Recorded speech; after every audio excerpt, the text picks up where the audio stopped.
সাথে তাদের আদরের ছেলে টিটু। সাহসী ছেলে। বাড়িতে খাবার নেই, আমি তো শুধু কাজ করতে যাচ্ছি। ভাগ্য ভালো থাকলে আজ রাতে আমরা অন্তত এক মুঠো ভাত খেতে পারব।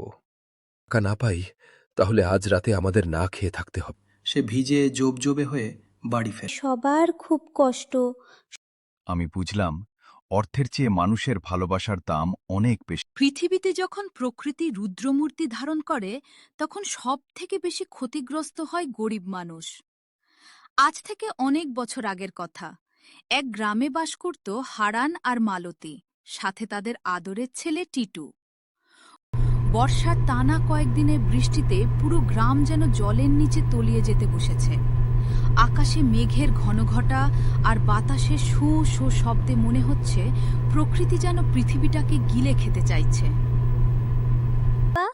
বাইরে তো আর আকাশ দেখা যাচ্ছে না, শুধু জল আর অন্ধকার। তুমি এই বৃষ্টির মধ্যে যাবে? আমার খুব ভয় করছে বাবা।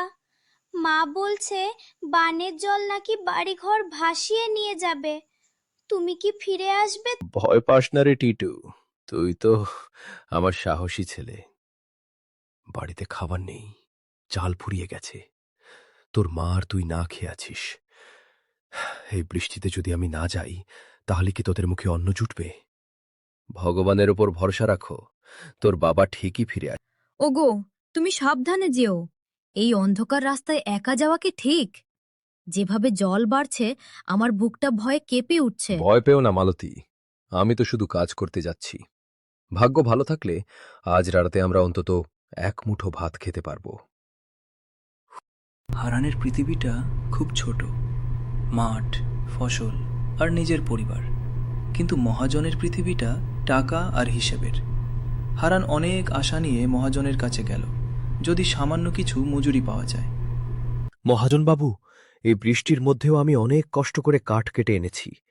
যদি আজকের পারিশ্রমিকটা দিতেন তবে বাজার করে বাড়ি ফিরতাম। ঘরে বাচ্চাটা না খেয়ে আছে। হারান, তুই কি বুঝিস না? তোর মতো কত লোক রোজ আসে।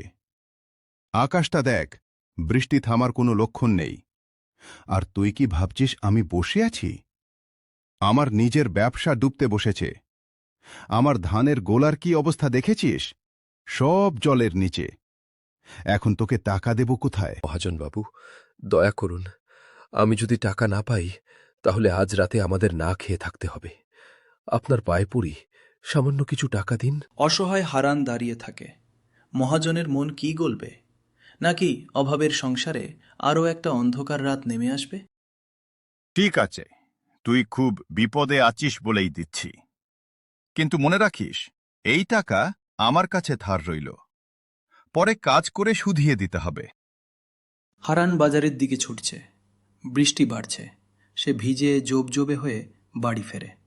বাবা, বাবা তুমি এসেছো? আমি সারা বিকেল তোমার জন্য অপেক্ষা করছিলাম। জানলা দিয়ে দেখছিলাম কখন তুমি আসবে। এতক্ষণে ফিরলে? আমি তো ভয়ে অস্থির ছিলাম। নাও, জলটা মুছে নাও।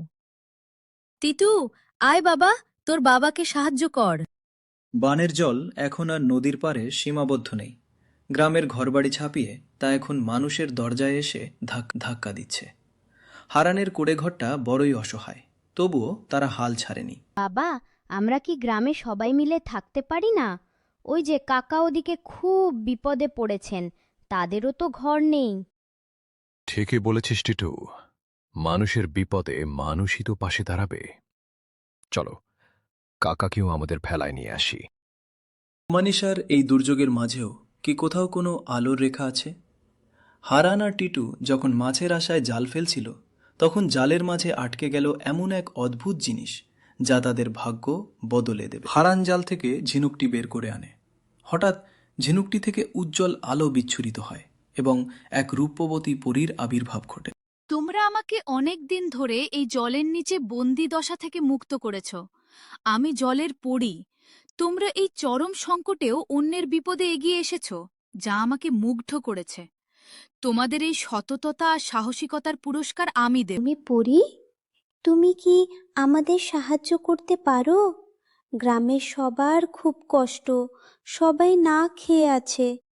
টিটু, তোমার মনটা অনেক বড়। এই নাও, এক জাদুর হাড়ি।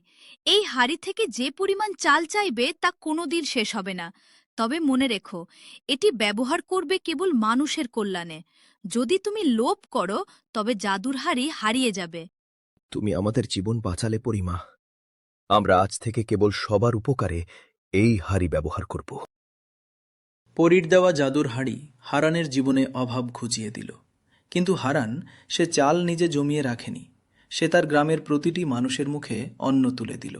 এমনকি সেই মহাজন যে কিনা একদিন টাকা দিতে অস্বীকার করেছিল, সেও আজ হারানের কাছ থেকে খাবার নিয়ে নিজের ভুল বুঝতে পারে। হারান ভাই, আমি তোমাকে অনেক কটূক্তি করেছি, তোমাকে শোষণ করেছি। আজ তুমি আমাকে যে অন্ন দিলে তা আমার সারা জীবনের পাপ ধুয়ে দিল। আমি বুঝলাম অর্থের চেয়ে মানুষের ভালোবাসার দাম অনেক বেশি। আর মন খারাপ করবেন না। সবাই মিলে আমরা আবার গ্রামটা নতুন করে গড়ে তুলব। বানের জল নেমে গেছে, কিন্তু রেখে গেছে এক অমোঘ শিক্ষা। জীবন মানে কেবল নিজে বেঁচে থাকা নয়, বরং সবাইকে সাথে নিয়ে বাঁচার লড়াই। হারানের সততা আর টিটুর সাহসিকতা আজ গ্রামের মানুষের হৃদয়ে এক নতুন স্বপ্নের বীজ বুনে দিল। পরীর সেই জাদুর হাড়ি আজও যেন তাদের ভালোবাসার প্রতীক হয়ে রয়ে গেছে।